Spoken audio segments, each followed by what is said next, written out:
Bismillahirrahmanirrahim. Assalamualaikum warahmatullahi wabarakatuh. Anda bersama kami dalam siri Sirah Podcast Syama'il Muhammadiyah. InsyaAllah sama-sama kita mulakan pertemuan kita pada kali ini dengan bacaan Ummul Kitab Al-Fatihah. A'udzubillahi minasyaitanirrajim. Bismillahirrahmanirrahim.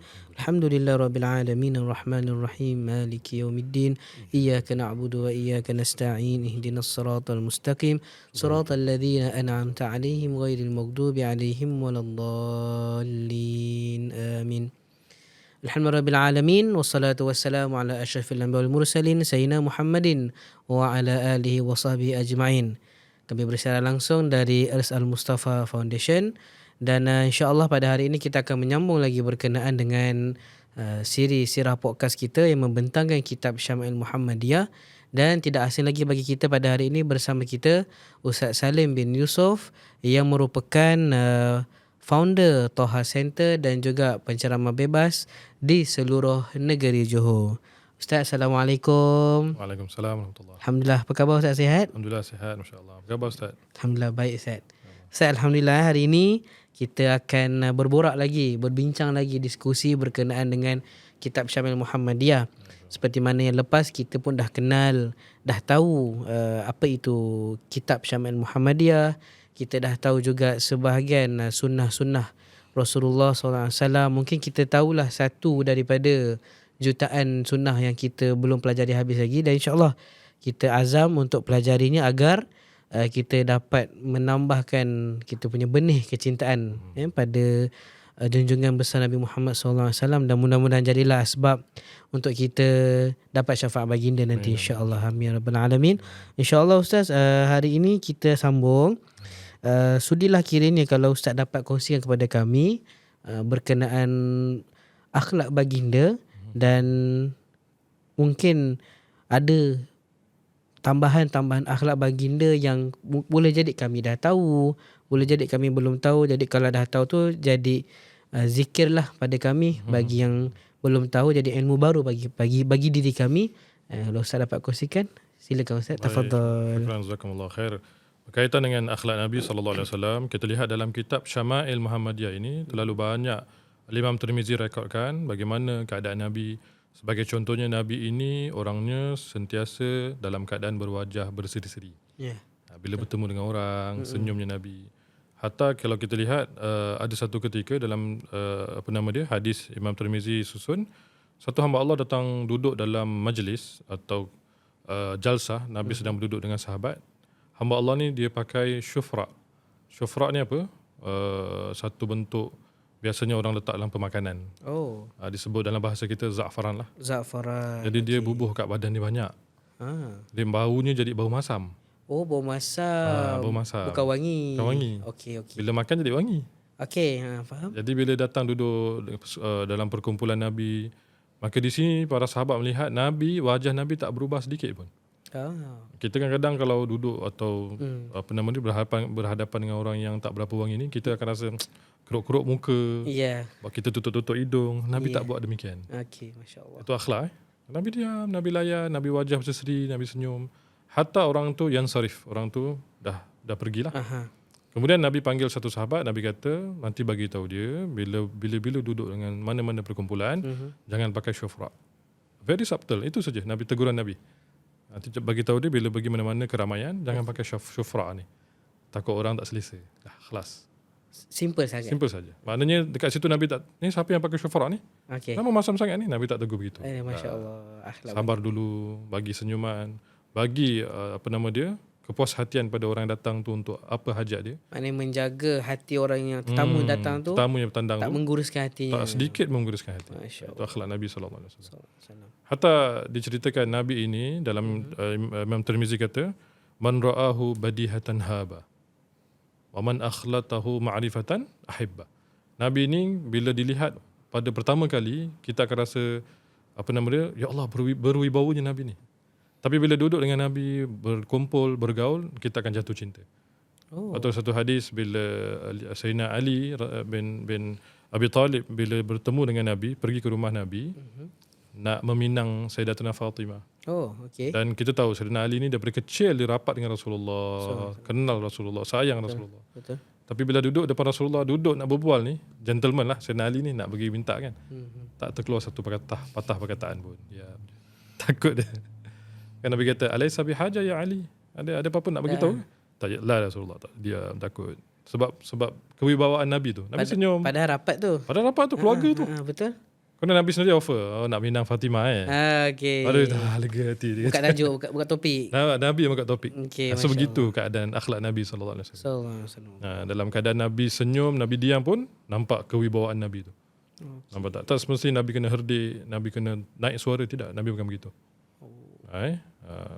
Kemudian satu lagi hadis kalau kita lihat berkaitan dengan seorang perempuan datang memberi Nabi apa nama dia? Buah. Okey, buah. Okay. Ada riwayat kata buah anggur. Okey. Ada yang kata bukan buah anggur. Selain buah anggur lah. Selain buah anggur. Boleh jadi buah limau atau buah-buah kebiasaannya pada zaman Nabi sallallahu alaihi wasallam. Jadi bila Nabi ambil, ini adab bila kita dapat hadiah berupa makanan atau pakaian atau baju berwarna merah contohnya. Macam Ustaz Osman pakai ni, masya-Allah cantik betul. Masya-Allah, Allah bagi cantik. Jadi adabnya kita terus buka hadiah tu seolah-olah menghargai yang memberi. Jangan kita dah ambil simpan tak apa nanti saya pakai kan. Oh masya-Allah cantiknya. Itu yang Nabi buat. Okey. Bila dia beri buah, oh masya-Allah, Nabi terus makan. Bila masuk mulut, Nabi dapat sesuatu daripada pemberian tu. Maka di belakang Nabi, para sahabat yang duduk beberapa orang ni, mereka penasaran, mereka mengatakan biasa kalau Nabi dapat makanan, kurma ke apa, Nabi akan share. Hatta air pun Nabi akan share. Ada hadis Nabi share minuman Nabi pada Ibnu Abbas. Masya-Allah. Itu memang sifat Nabi. Nabi suka share. Nabi, betul. Tapi kali ni bila Nabi dapat buah, Nabi makan seorang, makan sampai yang pemberi ni puas hati dia. Okey. Bila dia berlalu pergi, Nabi kata minta maaf. Nabi kata tak bagi sebab buah yang aku dapat tu semuanya masam. Maksudnya kat sini bila Nabi makan, wajah Nabi tak berubah. Tak. Masya-Allah. Senyum je. Nak apa dia? Nak jaga hati pemberi ni. Nabi kata khawatir bila wazak tu, bila aku bagi pada kalian akan keruk muka, masamnya, mengguris hati pemberi tu. Subhanallah, ini saya rasa ini satu akhlak yang paling tinggi lah yang diajarkan oleh Nabi sallallahu alaihi wasallam. Jadi sampai tahap begitu Nabi menunjukkan akhlak yang baik, menjaga hati, meraihkan pemberi, meraihkan tetamu yang datang. Maknanya kalau bahasa sekarang ni kita sebut dia sebagai common sense lah. Nabi bila datangnya tetamu yang ada berbadan bau tadi, Nabi tak terus tegur. Nabi jaga perasaannya. Nabi jaga hati dulu, biar dia puas hati je dulu, datang dulu. Sampai dah balik baru dibagi tahu. Suruh pesan pada dia. Dan yang kedua tadi berkenaan dengan makan buah yang masam tadi tu. Nabi boleh maintain dengan muka yang ceria, muka yang gembira kan. Jadi itu sepatutnya menjadi satu titik point lah, titik untuk kita cuba. Jadi macam Nabi, ikut sunnah Nabi ini maknanya sebahagian sunnah lah. Kita bila terima pakaian atau hadiah makanan, kita raikan depan orang tu. Raikan seolah-olah kita suka. Kita gembira, kita terima. Kita boleh faham perasaan orang yang bagi tu pun, dia pun rasa bersyukur sangat lah. Betul. Dan dihargai. Rasa nak bagi lagi lah. Macam itulah lebih kurang. Maknanya kita tak kecewakan dia lah. Tak kecewakan dia sedikit. Masya Allah. Jadi kalau kita harap, kita pun boleh buat, lakukan contoh-contoh sedemikian yang dah Nabi tunjukkan kita. Itulah tauladan kita untuk kita ikut. Dan mungkin kita dapat teruskan kepada bahagian kedua. Okay, baik. Kita next kepada macam mana pula dengan ibadahnya Nabi SAW dalam kehidupan seharian. Kita dah dengar dah hari tu, tapi kita pun nak dengar lagi. Mungkin kita dapat ambil 1-2 input, intipati, kita dapat azam untuk lakukan pada masa akan datang. Tafadhal Ustaz, silakan. Masya-Allah. Kita lihat Rasulullah ini walaupun digelar sebagai Habibullah, dekat dengan Allah, disayangi Allah, ma'sum. Betul. Namun Nabi tetap juga berusaha untuk beribadah pada Allah sebaik mungkin. Dan kita lihat satu hadis Nabi sebut, wa ju'ilatu qurratu aini fis salat. Allah telah ciptakan hiburan buat aku dalam solat. Masya-Allah. Nabi ni suka solat. Nabi suka solat. Dan kita tahu umumnya Nabi solat fardunya mesti berjemaah. Yang terbaik lah. Betul. Baik, ada satu lagi dalam hadis Imam Tirmizi. Imam Tirmizi susunkan bahawa Nabi sangat menjaga solat-solat rawatib Nabi. Oh. Baginda takkan solat fardu zuhur umpamanya, kecuali solat qabliyah zuhur itu mesti 4 rakaat. Oh, Masya Allah. 4 rakaat. Dan selepasnya Nabi akan buat 2 rakaat. Ada satu hadis Ummu Salamah. Satu hari Nabi bertandang ke rumah Ummu Salamah. Datangnya Nabi selepas waktu asar. Okey. Tiba-tiba dah masuk rumah Ummu Salamah, Nabi sembahyang 2 rakaat. Kemudian ditanya, wahai Rasulullah, tadi nampaknya Nabi dah solat di masjid. Yang 2 rakaat ni solat apa Rasulullah? Sebab kita tahu lepas asar dah tak ada solat. Ya, betul. Kecuali betul. solat-solat tertentu lah. Faham? Tapi kalau 2 rakaat sunat tak ada. Kata Nabi SAW, oh tadi lepas zuhur aku tak sempat nak solat ba'diyah 2 rakaat. Maka Nabi buat apa? Nabi ganti balik. Okey. Maknanya apa? Solat sunat Nabi jaga sampai yang tertinggal pun Nabi ganti balik. Dan Nabi nak ingatkan bahawa ba'diyah zuhur itu adalah satu muakkadah, satu benda yang Nabi tak tinggal. Okey. Jadi Nabi sangat menjaga. Kemudian begitu juga satu hadis diselitkan juga di sini, kata Anas bin Malik dan sahabat-sahabat lain, ada kala bila Nabi tertinggal atau Nabi tak buat solat malam, solatul lail, oleh kerana terlalu ngantuk atau penat, siangnya Nabi akan ganti balik atau Nabi redeem balik. Nabi tebus balik, Nabi solat balik sunat sebanyak 12 rakaat. Masya Allah. Gara-gara malam tadi Nabi tak buat solatul lail, solat malam. Masya Allah. Jadi itu bayangan bagi kita betapa Nabi ni selalu jaga solat-solat sunat Nabi. Sehingga Nabi pernah sebut an-nawafil jawabir lil faraid. Solat-solat sunat itu menampal kebocoran, kebobrokan solat-solat fardu kita. Okey. Itu kaedah Nabi menjaga solat-solat ibadah Nabi lah maksudnya. Masya Allah.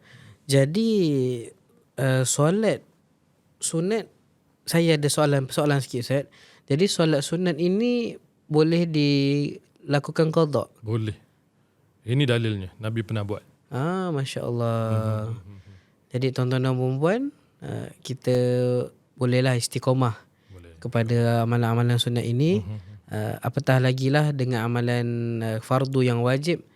Kalau kita ada kekurangan wajib, maka bermula pada sekarang ni kita lakukanlah perubahan tersebut. Mudah-mudahan dia memang nak tak nak Ustaz, berat macam mana pun kena paksa jalan Ustaz. Kena paksa dulu insya-Allah. Nanti Allah akan bagi taufik. Masya Allah. Jadi kita ni nak kata hidayah kita tak sampai pada kita, sebenarnya mungkin dah sampai pada kita, cuma kita nak tak nak saja. Betul. Dan kita kena usahalah untuk lakukan sebaik mungkin. Muhasabah diri sendirilah, saya tak cakap orang lain. Mungkin kita banyak kekurangan dari segi amal ibadah ni. Yang fardu pun kadang kita lopong-lopong, apatah lagi yang sunat.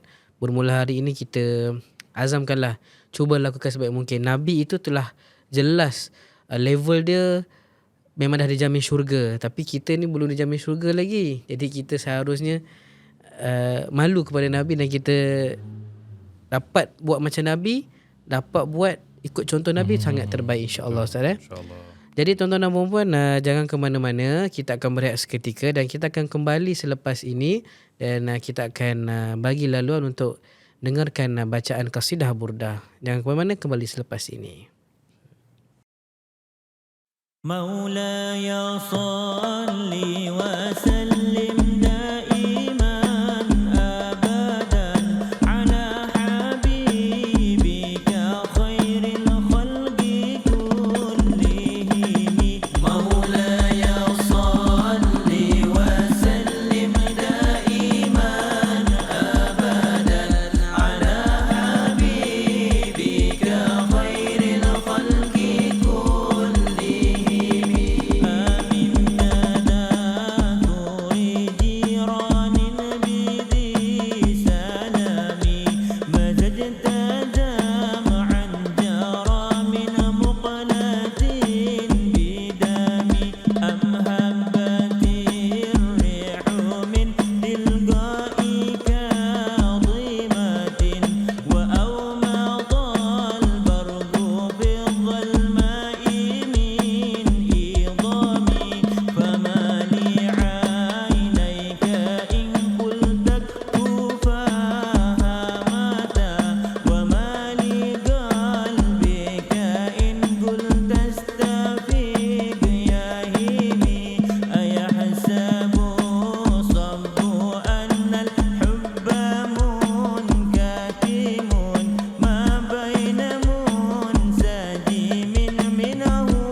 عليه وعلى آله صلى الله وسلم عليه.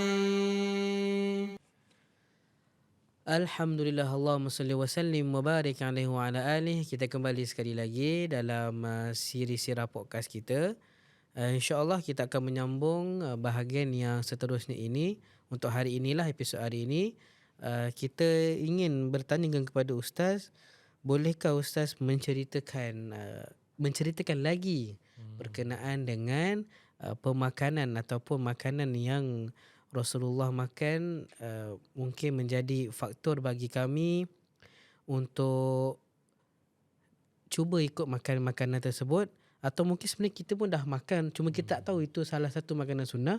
Mungkin lepas kita tahu, kita dah boleh niatkan ikut sunnah Nabi. Mungkin Ustaz boleh kongsikan. Tafadhal Ustaz. Okey, baik.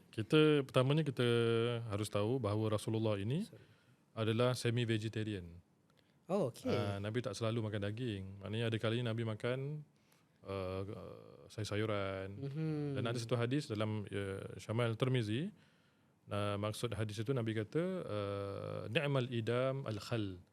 Sebaik-baik lauk, idam ni lauk lah. Sebaik-baik idam itu kata Nabi adalah cuka. Oh, masya-Allah, cuka. Jadi Nabi pernah makan roti cecah cuka. Oh, roti cecah cuka. Tak semua pernah dengar? Macam pernah dengar. Tapi mungkin hari ni dapat betul-betul ingatlah lepas ni, insya-Allah. Itu saja makanan Nabi. Ada kalanya Nabi makan begitu, roti cecah dengan cuka. Jadi roti dengan cuka tu kira roti cecah cuka satu lauk lah. Kita nampak macam satu lauk. Tapi roti tu satu lauk, cuka tu dikira satu lauk lain. Mana dua lauk situ. Dua lauk, bahkan roti dikira satu lauk. Satu lauk. Cuka satu lauk. Kita kalau makan kalau nasi tak boleh nasi. Maknanya kalau roti tu nisbah nasi lah. Betul. Maksud kita makan nasi tu satu lauk lah. Satu lauk lah. Ada makan nasi saja kan. Jadi kita dah berlauk-lauk lah. Subhanallah. Baik. Ada kalanya Nabi makan roti cecah dengan zaitun. Kan ada hadis di sini Al-Imam Tirmizi susun mengatakan az-zaitun, minyak zaitun, qulu waddahinu biha fa innahu min syajaratin mubarakah. Atau kama qala Nabi. Nabi sebut Nabi kata makanlah dan pakailah dalam tubuh badan kamu minyak zaitun. Oh, Kerana ia daripada pokok yang diberkati. Sebab tu kalau kita lihat banyak hadis-hadis Nabi berkaitan, Nabi suka tentang penggunaan minyak zaitun ni. Minyak olive, virgin olive, olive yang terbaik lah. Kemudian ada kalanya Nabi sikat rambut, Nabi pakai minyak zaitun. siapa minyak zaitun? Ada satu hadis Nabi bila dah letak minyak rambut zaitun, Nabi dah sikat, Nabi letak satu kain dulu sebelum Nabi ikat serban. Supaya kain tu macam meresap minyak tadi. Okey. Maknanya Nabi ni sangat mementingkan minyak zaitun dalam kehidupan. Oh, okey. Sebab tu Nabi sihat. Nabi orangnya sihat, masya-Allah. Itu dalam bentuk lauk Nabi lah. Ada kalanya Nabi makan cuka, ada kalanya Nabi makan menggunakan zaitun. Maknanya makanan sihat. Makanan sihat. Masya-Allah. Tapi kalau kita lihat praktikal juga, sebab cuka dengan zaitun ni kita boleh simpan dekat dapur kita, lama nak expired. Betul. Tak perlu kita masuk kat freezer ke, tak perlu nak masak ke, tak perlu dah. Betul. Dia dah ready dah. Kan dia already dah siap. Tinggal lagi kita nak bubuh makanan, kita boleh makan terus. Okey. Kalau di kebudayaan orang Arab di Syria, di Yaman dan di beberapa negeri lain, minyak zaitun itu, ini makanan para ulama dahulu akan dibubuh satu serbuk namanya serbuk za'atar. Za'atar ni ada dijual di negara kita, ada. Oh, okey. Za'atar ni dia satu serbuk kisaran daripada beberapa kekacang dan beberapa sayur lah.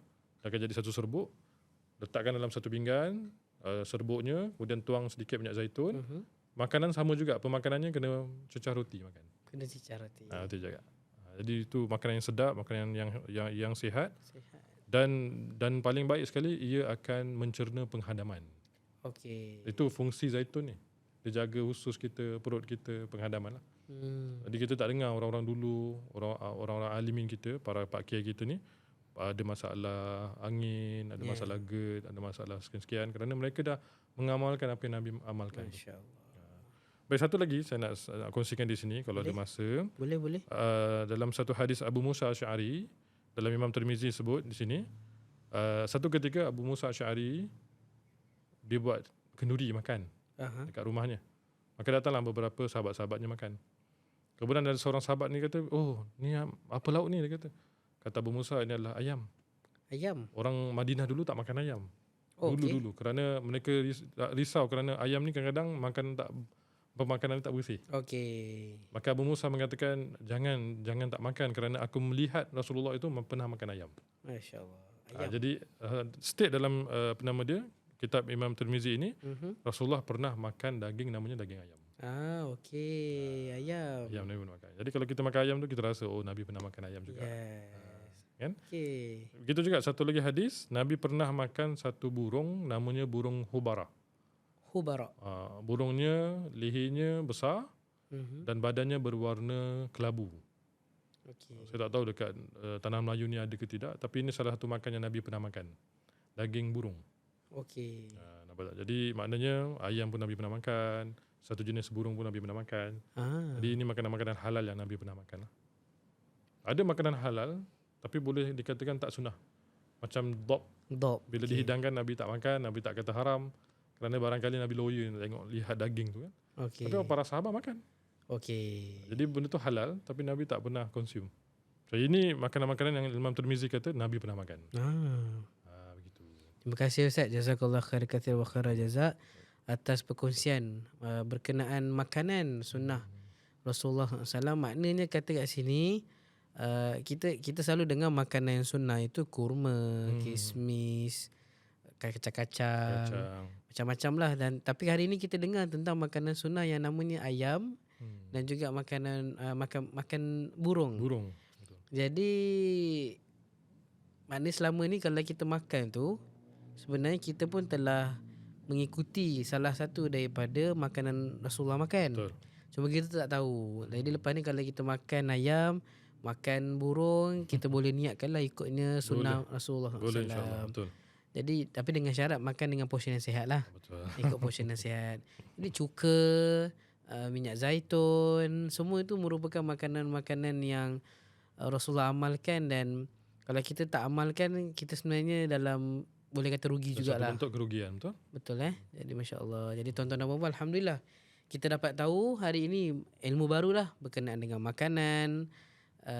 Kita dapat tahu juga bagaimana kepentingan ibadahnya Rasulullah sehingga menitik beratkan amalan-amalan solat, terutama solat sunat nawafil, solat sunat rawatib yang mengiringi solat fardu. Dan juga kita tahu tadi berkenaan dengan akhlak baginda. Betul akhlak. Bagaimana melayani tetamu, menghargai pemberian, hadiah-hadiah dan sebagainya. Alhamdulillah. Jadi Ustaz, hari ini kita sampai di sini dahulu episod kita pada kali ini. Kami mengucapkan sekali lagi terima kasih banyak kepada Ustaz atas perkongsian yang sangat bermanfaat. Moga-moga Allah SWT memanjangkan usia Ustaz agar dapat menyampaikan dakwah lagi ke seluruh pelosok dunia, insya-Allah. Amin ya rabbal alamin. Insya-Allah tuan-tuan dan puan-puan, kita bertemu lain masa akan datang. Kami mengucapkan ampun dan maaf andai terdapat sebarang kekurangan, kesilapan sepanjang menjalankan episod pada kali ini. Itu sahaja daripada kami, mengundurkan diri. Saya Osman Arifin, wabillahi taufiq wal hidayah. Wassalamualaikum warahmatullahi wabarakatuh. Waalaikumsalam warahmatullahi wabarakatuh. InsyaAllah sebab apa Ustaz? Sebab boleh ni. Terima kasih banyak Ustaz.